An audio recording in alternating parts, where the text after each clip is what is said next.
जबलपुर का जल्लाद पुलिस की गिरफ्त में है। बीच सड़क पर ऑटो चालक को बेरहमी से पीटने के बाद ये अपराधी फरार था।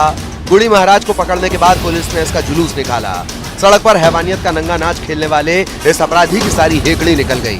सुनिए कैसे ये बोल रहा है कि अपराध करना पाप है। पुलिस के मुताबिक वारदात को अंजाम देने के बाद गुड़ी महाराज दिल्ली से नेपाल भागने की फिराक में था, लेकिन दूसरे राज्यों की पुलिस से जबलपुर पुलिस ने संपर्क साधा हुआ था और आखिरकार इसे पकड़ लिया गया। गुड़ी महाराज पर पहले से 14 मामले दर्ज हैं। इसके खिलाफ NSA की कार्रवाई भी की जा रही है।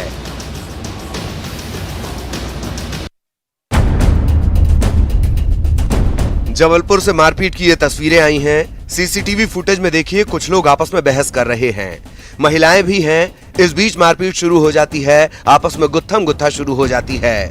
पास में पड़े पत्थर उठाकर एक दूसरे पर यहां हमला किया जा रहा है। तस्वीरें कोतवाली थाने के पंजाब बैंक कॉलोनी की हैं। रोड के विवाद को लेकर दो गुट आपस में भिड़ गए। मारपीट की इस घटना में कई लोग जख्मी हुए हैं। घायलों को अस्पताल में भर्ती कराया गया है। वहीं इस पूरे घटनाक्रम को लेकर कोतवाली थाने ने मामला दर्ज कर लिया है। विपिन साहू और विनय साहू के द्वारा एक शिकायत दी गई है संजीव कुमार जैन और उसके परिवार वालों के खिलाफ। इसमें ऑलरेडी प्रकरण भी पंजीबद्ध है थाना कोतवाली में। इन्होंने शिकायत की है कि प्रॉपर कार्रवाई नहीं हो रही है, तो इसको हम देखेंगे और जो विधि अनुसार कार्रवाई है वो पूरी तरह हम कराएंगे। इन तस्वीरों को देखकर लगता है कि लोगों में कानून का डर नहीं है। यही वजह है कि ये लोग कानून को हाथ में ले रहे हैं। टेबल पर रखे नोटों को देखिए, पंखे की हवा से ये फरफरा रहे हैं। कम ही लोगों ने एक साथ इतनी बड़ी रकम देखी होगी। छतरपुर पुलिस ने भगवा थाना इलाके में चेकिंग के दौरान कैश को पकड़ा। टीकमगढ़ जिले की सीमा पर चेकिंग चल रही थी। इस दौरान तेज रफ्तार कार को पुलिस ने रोका। जांच की गई तो एक बैग मिला। बैग में 14,68,000 कैश मिले। कैश को लेकर कार में बैठे दो लोग ठीक जानकारी नहीं दे पाए। आचार संहिता के कारण ढसान नदी की सीमा पर हमें यहाँ छतरपुर और टीकमगढ़ के बीच में इंटर डिस्ट्रिक्ट बॉर्डर चेकिंग का पॉइंट लगा हुआ था जी। तो वहाँ पे SST टीम लगी हुई थी, तो सघन चेकिंग की जा रही थी जी। तो उसमें एक स्विफ्ट कार आई थी जिसमें कि दो लोग बैठे हुए थे। तो उनके पास से चेकिंग में एक बैग में लगभग 14,68,000 रुपये के आसपास प्राप्त हुए हैं और उस पर फिर SST टीम और पुलिस के द्वारा भी पहुँच करके और उनको यहाँ पे चौकी लाया गया है और उस पर जो भी इनकम टैक्स डिपार्टमेंट को भी सूचित किया गया है और उस पर आगे की कार्रवाई की जा रही है। अनुमान लगाया जा रहा है कि कैश का इस्तेमाल चुनाव के दौरान किया जाना था। पुलिस पूछताछ कर रही है। साथ ही इनकम टैक्स भी इस मामले की जांच में जुट गया है।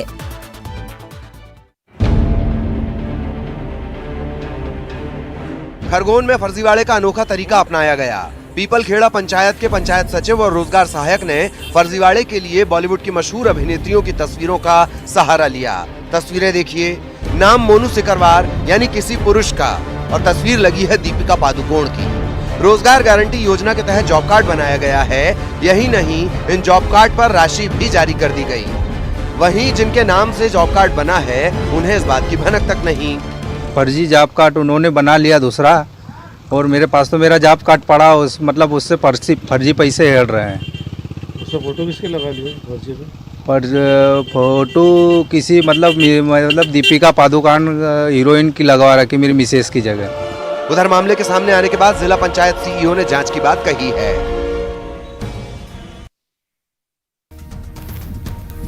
छत्तीसगढ़ के रायगढ़ की इन तस्वीरों को देखिए। ये खेत है जो मैदान सरीखा दिख रहा है। 12 अक्टूबर को तेज आंधी के बाद हुई बारिश ने खेत में खड़ी फसल को जमीन पर लेटने को मजबूर कर दिया है। किसान अपनी फसल को बचाने की जुगत में है। 12 से ज्यादा गांव हैं जहां सैकड़ों एकड़ में लगी फसल यूं ही बर्बाद हो गई। किसान परेशान हैं और मुआवजे की आस लगाए बैठे हैं।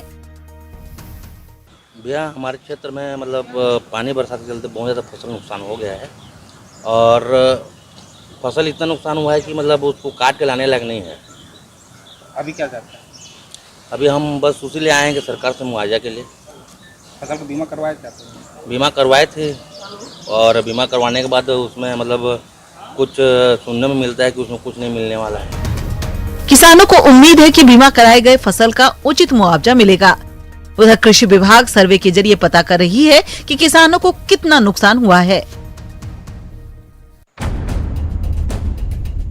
तस्वीरें नरसिंहपुर की हैं। यहाँ पुलिसकर्मी एक व्यक्ति को खींचकर निकाल रहे हैं, उसे धक्का दे रहे हैं। तेंदुखेड़ा इलाके में पुलिस की टीम कोविड-19 के नियमों का पालन कराने निकली थी। इस दौरान बाइक शोरूम संचालक के साथ पुलिस पर बदसलूकी के आरोप हैं। शोरूम संचालक का पुलिस ने मास्क न पहनने को लेकर चालान भी काटा, उसे थाने भी ले गए। शोरूम संचालक का कहना है कि उसने मांस बाजार से हो रही परेशानी को लेकर शिकायत की थी। इसे लेकर एसडीएम भड़क गए और फिर उनके साथ बदसलूकी की गई। मास्क भी लगाए हुए थे, उन लोगों ने 100 रुपये का जुर्माना किया हम लोगों पर। हम लोगों ने 100 रुपये का जुर्माना भी वहन किया, दिया जुर्माना। उसके बाद दिनेश आरक्षक जी एवं मनीष मरावी जी ने हमारे शोरूम में घुसकर हमको खींच के कॉलर पकड़ के बाहर लेके आए और उन्होंने हमारे साथ मारपीट की। मारपीट को रोकने के लिए मेरे पापा जी सामने आए, लेकिन ज़बरदस्ती मुझे थाने में ले जाया गया। थाने में ले जाते समय पुलिस वाहन में मेरे साथ अभद्रता की गई, मारपीट की गई। उधर शोरूम संचालक ने इसकी शिकायत पुलिस कप्तान से की है। एसपी ने जांच के बाद कार्रवाई की बात कही है।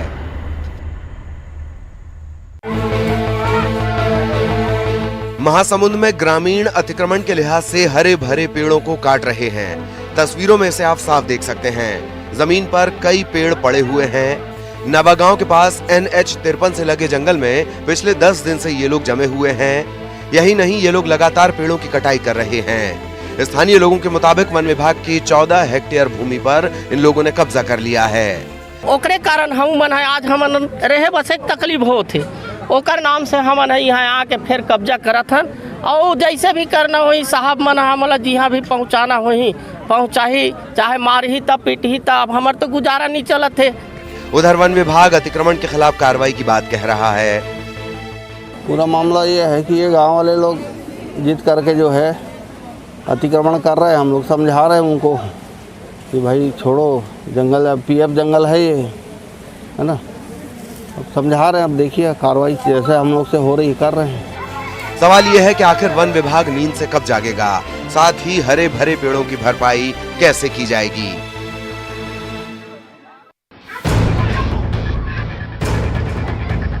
कवर्धा में विकास कार्यों की राशि पर डाका डालने वाले पूर्व सरपंचों की अब खैर नहीं। जिला पंचायत CEO ने ऐसे सभी सरपंचों को नोटिस जारी कर बकाया राशि जमा करने को कहा है। साथ ही कहा है कि या तो वे जिस काम का पैसा है उस काम को पूरा करें या फिर राशि जमा करें। दोनों में से एक भी स्थिति पूरी नहीं होने पर जेल की हवा खाने को भी तैयार रहें। अधिकांश काम जो है कंप्लीट हो चुके थे, बट अलग अलग काम अलग अलग कारणों की वजह से कंप्लीट नहीं होने के कारण से उनके खिलाफ शोकास नोटिस जारी किया था कि किस कारण से काम कंप्लीट नहीं हुआ है।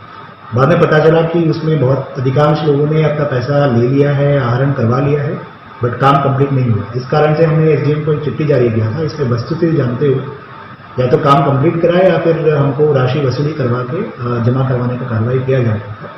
तो ऐसे में 61 लाख रुपए का हमने रिकवरी निकाला था। उसमें से जो सुबह की जानकारी के हिसाब से करीब 30 लाख रुपए हमको वापस प्रदाय हो चुका है। जो बाकी 31 लाख रुपए जो है वो भी हम लोग जल्द या तो रिकवर कराएंगे या फिर उतने लागत का जो बिल्डिंग जो बनना था, जो आधा अधूरा बचा हुआ है किसी भी कारण से, उसको कंप्लीट करवाने की कार्रवाई जारी है। अभी हाल ही में 9 पंचायतों में 61 लाख की रिकवरी का नोटिस जारी किया गया है। कुल मिलाकर विकास कार्यों को पूरा न करने वाले सरपंचों पर शिकंजा कसता जा रहा है।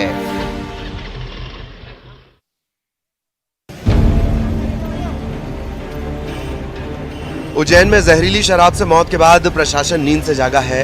रात में प्रशासन की टीम ने फुटपाथ पर सो रहे लोगों को रैन बसेरे में भेजा।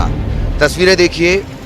ADM SDM की अगुवाई में प्रशासन ने श्रीमंत माधवराव सिंधिया जिला अस्पताल के बाहर सो रहे लोगों से पूछताछ की। कई लोग शराब के नशे में धुत मिले। इन लोगों को इलाज के लिए अस्पताल में भर्ती कराया गया। वहीं कुछ लोग स्थानीय थे, इन लोगों को घर भेज दिया गया। काम की तलाश में आए लोगों को रैन बसेरे में रहने की प्रशासन ने हिदायत दी है। इस कार्रवाई का उद्देश्य ये है कि जनरली जो लोग सड़कों पे सोते हैं, बाहर से आके अपने घरों को छोड़ के, या कोई अनाथ है, तो आप लोगों ने देखा इसी तरह जो लोग सड़क पे सोते हैं वो अवैध शराब का सेवन करते हैं। आवश्यक होने पे अवैध शराब का भी सेवन कर लेते हैं और इससे प्रॉब्लम वगैरह खड़ी होती है। शासन प्रशासन का उद्देश्य ये होता है कि ये जो इस तरह के लोग हैं उनको रेन बसेरे वगैरह में रहना चाहिए और सभी के लिए रेन बसेरे खुले हैं, लेकिन उसके बाद भी लोग दारू पी के या यहाँ पे रह के फुटपाथ पे रह के आपस में 4-5 लोग मिल के इस तरह की अवैध गतिविधियों में जाने अनजाने सम्मिलित हो जाते हैं।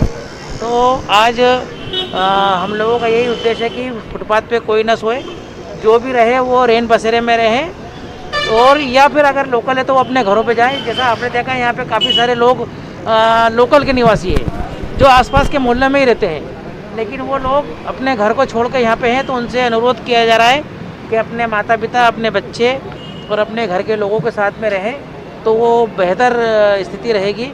और जो बाहर से आए हैं उन लोगों को हमने यहाँ पे रैन बसेरे में पहुँचाने की कार्रवाई की है। और ऐसे व्यक्ति साथ में इनको हम इनके स्वास्थ्य का भी, जैसा आपने देखा, चेकअप कर रहे हैं। इधर मौत के मामले की जांच एसआईटी ने शुरू कर दी है।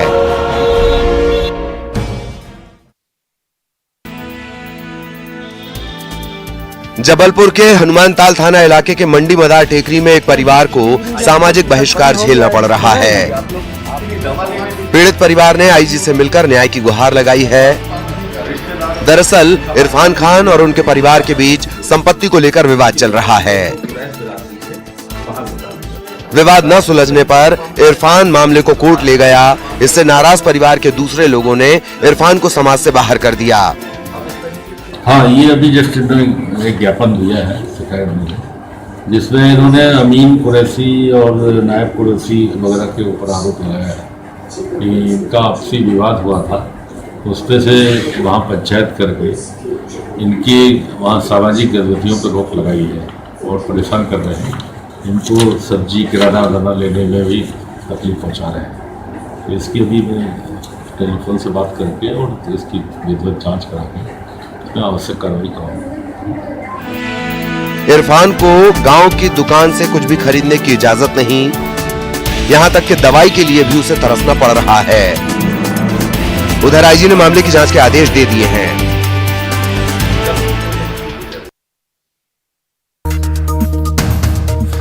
बैतूल में रेप पीड़ित परिवार के सामाजिक बहिष्कार करने का मामला सामने आया है।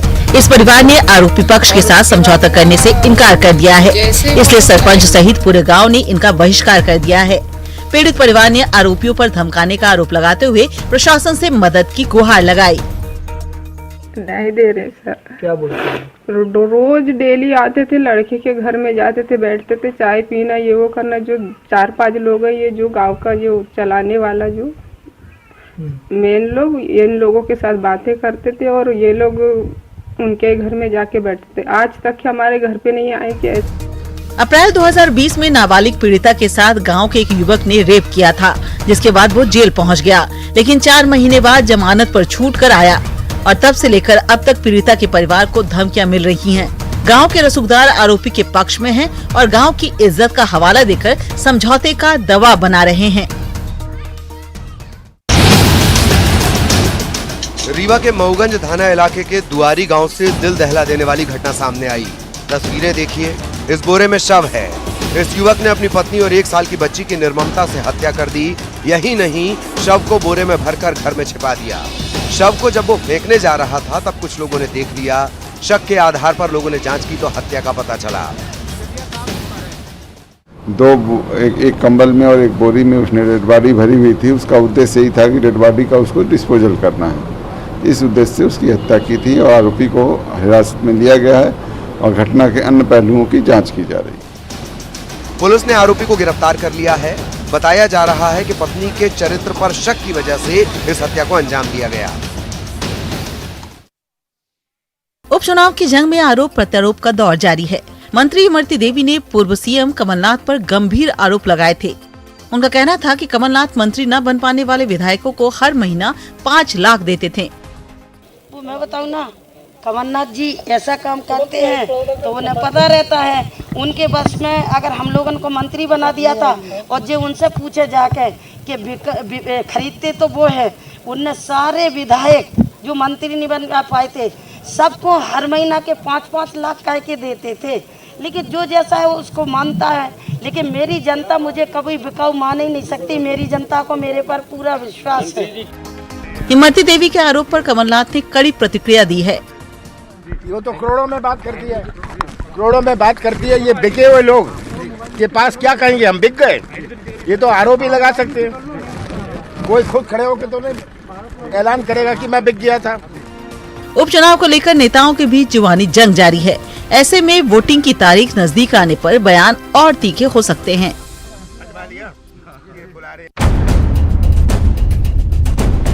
प्रदेश की 28 विधानसभा सीटों पर होने जा रहे उपचुनाव में इस बार मुद्दों की भी भरमार है। भिंड और मुरैना के वीरता वाले इतिहास को अब बीजेपी और कांग्रेस भुनाने में जुट गए हैं। भिंड और मुरैना के हजारों युवक देश की सीमा पर भारत माता की रक्षा कर रहे हैं। इसे देखते हुए यहां जवानों को लेकर सियासत ने जोर पकड़ना शुरू कर दिया है। कांग्रेस ने सत्ता में आने पर शौर्य स्मारक बनाने का ऐलान किया है। भिंड क्षेत्र से, महगांव क्षेत्र से बहुत ज्यादा साथी हमारे सेना में अपनी सेवाएं दे रहे हैं। कई शहीद भी हुए हैं, तो उनके सम्मान में शौर्य स्मारक वहां बनना चाहिए। ऐसी वहां की जनमानस की भावनाएं हैं, कांग्रेस के कार्यकर्ताओं की भावनाएं हैं, उसको वचन पत्र में शामिल किया गया है। वहीं कांग्रेस के मिनी वचन पत्र पर बीजेपी ने निशाना साधा।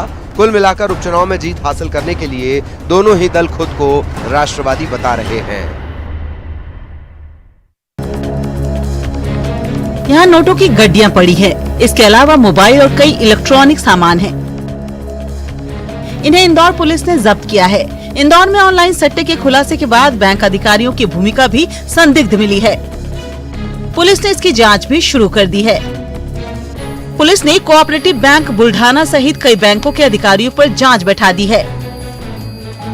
इन पर काले धन की जानकारी छिपाने का शक है। वहीं पुलिस को इस गिरोह में मास्टरमाइंड राजरत्न की भी तलाश है। जानकारी मिली है कि राजरत्न बेंगलुरु से गिरोह संचालित करता था। कहा यह जा रहा है कि पुलिस जल्द इस मामले में कुछ और गिरफ्तारियां भी कर सकती है।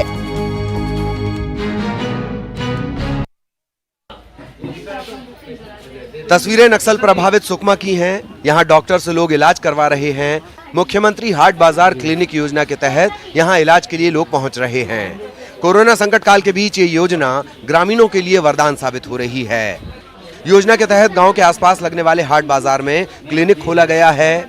ऐसे में अपनी उपज बेचने या फिर खरीदारी करने के लिए पहुंचने वाले ग्रामीण आसानी से इलाज भी करा ले रहे हैं। ये केलापाल में हर फ्राइडे ये हाट बाजार होता है, जिसमें हम फ्री में कोरोना का जांच होता है, मलेरिया का जांच होता है। लगभग 10-15 गांव से लोग आते हैं यहाँ पे, उनको पूरे दवा जांच पूरा हम देख लेते हैं। आसानी से मिल रहे इलाज को लेकर ग्रामीण भी खुश हैं। मुख्यमंत्री क्लिनिक हाट बाजार योजना से इस क्षेत्र के ग्रामीणों को बहुत ही लाभ मिल रहा है। क्या है कि दूर दराज से दर्जनों जो पंचायतों के जो बहुत सारे गांव हैं, उसके सभी लोग कुछ कुछ सामग्री सब्जियां खरीदने आते हैं। साथ में विभिन्न प्रकार के उनके पास बीमारियां रहती हैं, बुखार उखार, खुजली उजली, तो इस तरह के इलाज का वो एक माध्यम हो जाता है। बाजार का बाजार भी हो जाता है और उस दिन लोग अपने रोगों को दिखाते हैं। ग्रामीणों को इससे पहले इलाज के लिए जिला मुख्यालय जाना पड़ता था।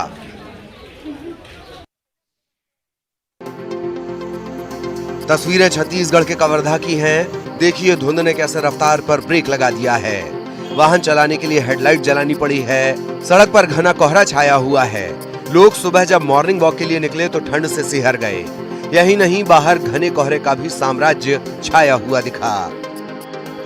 धुंध को देखकर कई लोगों ने सुबह काम पर निकलना भी ठीक नहीं समझा। इस वजह से सड़कों पर सन्नाटा छाया दिखा। धुंध ने मौसम में बदलाव के संकेत दे दिए हैं। ऐसे में लोगों को सावधानी बरतना जरूरी हो गया है। सुबह अगर मॉर्निंग वॉक के लिए निकलना है तो गर्म कपड़े जरूर पहनने चाहिए।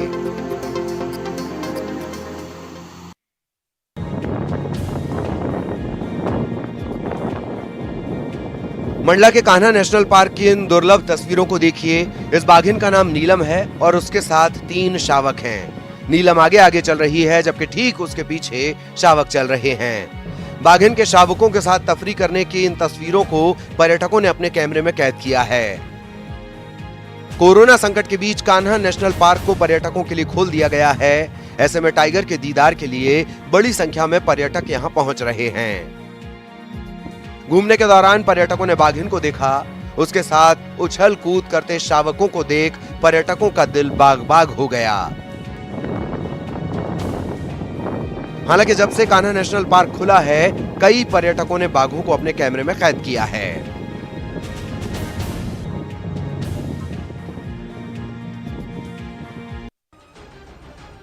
गुजरात के गिर से एक चौंकाने वाला वीडियो सामने आया जिसमें एक शेर ने घास खा रही एक गाय पर हमला कर दिया। शेर के हमले के इस वीडियो को वहां पास ही खड़े कुछ लोगों ने अपने मोबाइल में रिकॉर्ड कर लिया, जिसमें जंगल के बीच में रास्ते की एक ओर से दौड़ता हुआ एक शेर आया और वहां घास खा रही गाय पर झपट पड़ा। गाय को शेर के आने का पता तब चला जब शेर पीछे से हमला करते हुए उसकी गर्दन तक पहुंच गया और गाय की गर्दन को जबड़े में दबोचकर उसे गिराने की कोशिश करने लगा। गाय काफी देर तक शेर के जबड़े से खुद को छुड़ाने की कोशिश करती रही, लेकिन कामयाब नहीं हो पाई। हालांकि इस घटना में सबसे ज्यादा हैरानी की बात यह रही कि जिस वक्त वो शेर गाय का शिकार कर रहा था, तब पास ही खड़े लोग अपना वीडियो बना रहे थे और फोटो खिंचवा रहे थे। इस घटना का वीडियो वायरल होने के बाद जूनागढ़ प्रशासन ने वीडियो में दिख रहे लोगों की पहचान के लिए लोगों से अपील की। पूर्व राष्ट्रपति एपीजे कलाम की एक खास तस्वीर बनाई है हरदा के युवाओं ने। कुकरावत गांव में युवाओं ने पूर्व राष्ट्रपति की खूबसूरत तस्वीर बनाकर श्रद्धांजलि दी। 1500 स्क्वायर फीट में ये तस्वीर बनाई गई है। खास बात यह है कि तस्वीर को बनाने के लिए गेहूं, चावल, काली तिल, चना और दाल का इस्तेमाल किया गया है।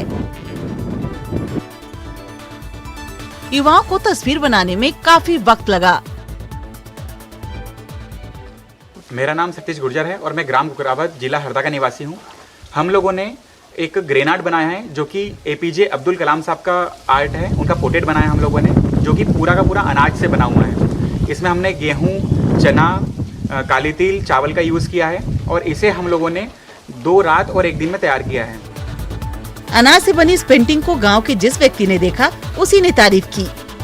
कुछ लोग तो ऐसे भी थे जो दूसरे इलाके से सिर्फ इस तस्वीर को देखने आए थे। त्योहारों का सीजन मतलब खरीदारी का मौका, और इस मौके पर चौका मारने आ गया है मिंत्रा का बिग फैशन फेस्टिवल, जो 16 अक्टूबर से 22 अक्टूबर तक चलने वाला है। आइए जानते हैं मिंत्रा के सीएफओ से क्या कुछ खास है। मिंत्रा का ये अभी तक का सबसे विशिष्ट फैशन उत्सव मनाया जाएगा। इस बिग फैशन फेस्टिवल के तहत मिंत्रा अपने ग्राहकों के लिए 5000 ब्रांड के साथ 9 लाख स्टाइल्स प्रस्तुत किए जाएंगे। हमारा अनुमान है कि इस बार मिंत्रा के बिग फैशन फेस्टिवल में 40 लाख से भी अधिक ग्राहक अपनी पूरे परिवार की त्योहार की शॉपिंग खरीदारी कर पाएंगे। इस त्योहार में देश के विविध संस्कृतियों को मनाने के लिए हमारे ऐप में एक फेस्टिव स्टोर बनाया है। इस स्टोर में क्षेत्रीय कलेक्शन जैसे कि बंदनी, बनारसी, कांता, कांचीवरम आदि को भी प्रस्तुत किया है। इस फेस्टिवल स्टोर के द्वारा नवरात्रि, दुर्गा पूजा, धनतेरस, दिवाली जैसे पर्वों को मनाने के लिए विशेष कलेक्शन लेके आए हैं। मिंत्रा अपने वेयरहाउस और फुलफिलमेंट सेंटर में कई प्रोटोकॉल्स लगाए हैं, जिनमें कर्मचारी, किराना स्टोर्स एवं ब्रांड्स सख्ती से पालन कर रहे हैं। नियमित तापमान जांच, सोशल डिस्टेंसिंग, डिलीवरी बैग का लगातार स्वच्छता का उपयोग रखना और नियमित रूप से हाथ साफ करना इसमें शामिल है। ग्राहकों को संपर्क रहित डिलीवरी एवं डिजिटल पेमेंट्स का प्रोत्साहन किया जा रहा है। इस बार आईसीआईसीआई बैंक डेबिट कार्ड और क्रेडिट कार्ड पे 10% का एक्स्ट्रा छूट है और मिंत्रा इनसाइडर्स के लिए विशेष ऑफर्स भी दिए जा रहे हैं। धन्यवाद। और इस बुलेटिन में इतना ही। नमस्कार।